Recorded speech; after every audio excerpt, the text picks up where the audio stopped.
जब आपने अपनी कौम को दबा दिया, आपने अपनी इकोनॉमी तबाह कर दी और आप कर्जों पे चलते रहे, फिर उस वक्त आप एक ऐसे कंट्री के साथ जो आपसे 1000 गुना कह लें कि टेक्नोलॉजी में आगे है, ऑब्वियसली इंडिया, ये एक रियलिटी है, हम इसको एक्सेप्ट करें या ना करें। हाँ। और इंटरनेशनली जो मैं बात कर रहा था स्टार्ट में, डिप्लोमेटिक रिलेशंस, वो इंडिया को सुना जाता है, उसकी बात उनके सफीर देख लें आप, उनके जो फॉरेन मिनिस्टर्स हैं उनको देख लें, उनकी बात सुनी जाती है, मानी जाती है। ठीक है, तो आप इस कंडीशन में अभी नहीं है। हमारा एक फौजी अलग जो है ना, वो उनके 20 फौजियों से ना विनर है। कितने कंट्रीज कश्मीर कॉज पे पाकिस्तान के साथ खड़े हैं और कितने कंट्रीज इंडिया के साथ खड़े हैं। इवन इस्लामिक कंट्रीज भी अब पाकिस्तान के साथ उस तरीके से खड़े नजर नहीं आ रहे। तुर्की उस तरीके से नहीं, सऊदी अरेबिया ने भी ये बोल दिया कि भाई ये इनका आपस में बायलैटरल इशू है, ये आपस में खुद हल करें। कतर आपके साथ क्यों खड़ा होगा? ये जो आपने चूरन बेचा 70 साल ब्रादरहुड का, जी इस्लामिक ब्रादरहुड, भाईचारा, ये चूरन अब नहीं बिकने वाला। अगर हम बात करें 1965 की जंग की और उसके बाद की, तो जैसे हिस्ट्री में भी और मुतालिया पाकिस्तान की किताबों में भी पढ़ाया जाता है। ठीक है, अगर हम इस तरह की बात करें तो मेरा नहीं ख्याल कि इंडिया पंगा लेगा। अगर लेगा तो फिर जाहिर है अभिनंदन का जैसा हाल हुआ है। हम अब जंग अफोर्ड नहीं कर सकते, उसकी वजह ये है, they are actually third super powers in the world, India. They are not recognizing them, but they are actually. आप आज अभी वोटिंग करवा लें किसी भी कॉज के ऊपर, वो चाहे फलस्तीन का कॉज हो, वो चाहे आपका कश्मीर का कॉज हो, इवन दो जो आपका आजाद कश्मीर है, वो भी लोग आपसे मुतनफर हैं आपकी पॉलिसीज की वजह से, वो भी चाहते हैं कि हमें आजाद कर दिया जाए। साइकिल पे मैंने पूरी दुनिया का विजिट किया हुआ है। अच्छा, मेरे पास ये मोदी का जो इंडिया है, वहाँ जाना को मुश्किल काम नहीं है। आप गए हैं कभी? मैं कहता हूँ मैंने जाना हो तो 1 सेकंड। एंड दोस्तों, स्वागत है आपका अपना यूट्यूब चैनल सौरभ के रिएक्ट में। आज का वीडियो का टॉपिक क्या है कि दोस्तों, पाक पब्लिक का कहना है कि हम तो अपनी इकोनॉमी तबाह कर दी है और हम तो कर्ज पे चलते रहे हैं। उसके बाद एक ऐसी कंट्री के साथ जो अपनी 1000 गुना आगे है। दोस्तों, कोई साथ देने वाला नहीं है। ईरान और अफगानिस्तान कोई साथ देने वाले नहीं है। दोस्तों, लगता है कि पाकिस्तान के साथ कश्मीर मिलकर काम करेंगे। दोस्तों, पाकिस्तान वालों का कहना है कि कश्मीर मेरे साथ है। दोस्तों, आइए देखते हैं ये खबर सुन पाक मीडिया और पाक पब्लिक का क्या कहना है। बने रहे वीडियो की ओर, बढ़ते हैं वीडियो। है यूनाइटेड नेशंस के अंदर, कोई भी प्लेटफॉर्म है इंटरनेशनली जहाँ पे आपको एक्नॉलेज किया जाए, ठीक है, तो वहाँ आप अपनी बात मनवा सकें। लेकिन अनफॉर्चुनेट आपकी वो प्रायोरिटी रही नहीं है। ठीक है, ना आपकी डिप्लोमेसी, आपने हर इदारे को तबाह किया। ठीक है, आपने उसमें अनड्यू हर चीज में आपने इंटरफेरेंस की, जस्ट अपने जाती मफाद के लिए, क्योंकि आप इस कौम को महकूम रखना चाहते थे और आप खुद हाकिम रहना चाहते थे। अच्छा।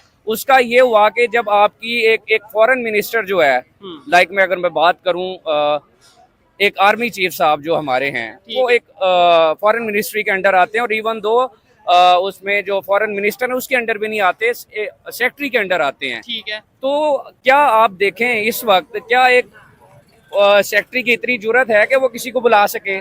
अच्छा, बल्कि ये तो वो है ना जो हमारे इंटरनल मैटर्स हैं, मतलब ठीक है, लेकिन इंटरनेशनल लेवल पे आपको नहीं लगता कि अपने स्टांस को बहुत हम कमजोर, अगर हाँ उसमें ये होता है कि इंटरनेशनली आपकी आवाज को तब सुना जाता है जब आपकी इकोनॉमी ठीक हो, जब आपकी इंटरनेशनली आप किसी राइट स्टांस पे हो, या आप स्टांस ले सकें, उसके पीछे आपकी कौम खड़ी हो। ठीक है, आप देखें यूक्रेन और रशिया का एक हुआ, उसमें देखें उन्होंने स्टैंड लिया, पूरी दुनिया उनके साथ खड़ी थी। ऐसे ही है, उनकी कौम उनके साथ खड़ी थी। ठीक है, चाहे जितना मर्जी वो उन्होंने किया, पावरफुल हैं जितने भी हैं। तो जब आपने अपनी कौम को दबा दिया, आपने अपनी इकोनॉमी तबाह कर दी और आप कर्जों पे चलते रहे, फिर उस वक्त आप एक ऐसे कंट्री के साथ जो आपसे 1000 गुना कह लें कि टेक्नोलॉजी में आगे है, ऑब्वियसली इंडिया, ये एक रियलिटी है, हम इसको एक्सेप्ट करें या ना करें। और इंटरनेशनली जो मैं बात कर रहा था स्टार्ट में, डिप्लोमेटिक रिलेशंस, इंडिया को सुना जाता है, उसकी बात उनके सफीर देख लें आप, उनके जो फॉरेन मिनिस्टर्स हैं उनको देख लें, उनकी बात सुनी जाती है, मानी जाती है। ठीक है, तो आप इस कंडीशन में अभी नहीं है, क्योंकि आपकी प्रायोरिटीज कुछ और थी। अच्छा, इधर एक चीज मैं देखने वालों से सवाल करना चाहता हूँ, आप भी उसका अगर जवाब दें तो बड़ा बेहतर होगा। इंटरनेशनल लेवल पे अगर देखा जाए कितने कंट्रीज कश्मीर कॉज पे पाकिस्तान के साथ खड़े हैं और कितने कंट्रीज इंडिया के साथ खड़े हैं। इवन इस्लामिक कंट्रीज भी अब पाकिस्तान के साथ उस तरीके से खड़े नजर नहीं आ रहे। तुर्की उस तरीके से नहीं, सऊदी अरेबिया ने भी ये बोल दिया कि भाई ये इनका आपस में बायलैटरल इशू है, ये आपस में खुद हल करें। अच्छा, इधर थोड़ा सा ये ताकि इस तरह क्यों कह रहे हैं, इसकी रीजन है, देखिए दुनिया चलती है म्यूचुअल बेनिफिट्स के ऊपर, गिव एंड टेक के ऊपर। कतर आपके साथ क्यों खड़ा होगा? ये जो आपने चूरन बेचा 70 साल ब्रादरहुड का जी, इस्लामिक ब्रादरहुड, भाईचारा, ये चूरन अब नहीं बिकने वाला। अब दुनिया मफाद देखती है। यहाँ आपने टेररिज्म को आपने खुद सपोर्ट किया, आपने जंग मुसल्लत की अमेरिका की, ठीक है, फिर उसके बदले में आपने ऑपरेशन कभी ज़रबे इस्तेहकाम, कभी कुछ, ठीक है। तो दुनिया क्यों इन्वेस्ट करेगी ऐसी जगह पे? अगर मैं बिजनेसमैन हूँ, मैं ऐसे शहर में क्यों वहाँ पे जाके इन्वेस्टमेंट करूंगा जहाँ मुझे पता है मेरा पैसा डूब जाएगा? ऐसे ही है, तो कतर भाई आपके साथ क्यों खड़ा होगा? ठीक है, वो कोई भाईचारा कोई चीज नहीं है, उसको अपने बिजनेस से कर्ज है, तो वो उसको अगर इंडिया का साथ मिल रहा है, इंडिया गलत कर रहा है, ठीक कर रहा है। अफगानिस्तान इस टाइम किसके साथ खड़ा है? क्यों खड़ा होगा इंडिया? अफगानिस्तान भी हमारे साथ नहीं खड़ा, क्यों? ईरान की अगर बात कर, वो भी हमारे साथ नहीं खड़े। उनका उधर पोर्ट कायदा तौर पे इंडिया और ईरान मिलके ईरान में पोर्ट, सर म्यूचुअल बेनिफिट्स मैंने पहले बात की, जहाँ उनको देखें, उनको पता है कि हम यहाँ से ग्रो करेंगे, हमारी यहाँ पे दुनिया में बात मानी जाएगी, इंडिया आने वाली एक थर्ड पावर है, ठीक है, सुपर पावर, एक सुपर पावर आप कह लें। चाइना के बाद इस थर्ड नंबर पे आपको इंडिया आता हुआ दिखाई देगा, ठीक है।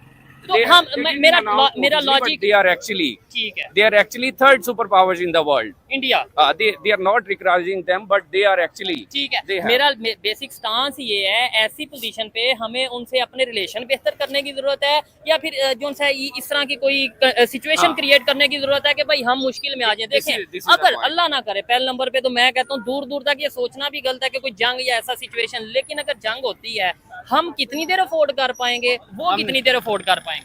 हम अफोर्ड नहीं कर सकते।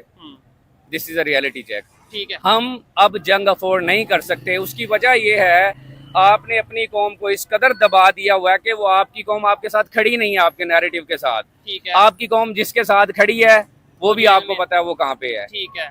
अगर मैं यहाँ पे डिस्कस कर रहा हूँ तो मैं एक पेट्रोइट हूँ, अब पाकिस्तानी है, अगर मेरा दिल दुखता है, अगर मैं लेक्चरर हैं, अगर वो ये बात करें, इसका मतलब है पाकिस्तान के लिए दुख है। केमिस्ट्री का स्टूडेंट हूँ, इसका मतलब ये नहीं मैं इंटरनेशनल रिलेशंस नहीं जानता, या मैं यूनिवर्सिटी के हैं चीजें, तो या मैं पॉलिटिकल साइंस नहीं जानता, या मैं सियासत नहीं जानता, या मैं ज्योग्राफी नहीं जानता, ठीक है। तो ना आपके साथ कतर, आप आज अभी वोटिंग करवा लें किसी भी कॉज के ऊपर, वो चाहे फलस्तीन का कॉज हो, वो चाहे आपका कश्मीर का कॉज हो, इवन दो जो आपका आज़ाद कश्मीर है, वो भी लोग आपसे मुतनफ़र हैं, आपकी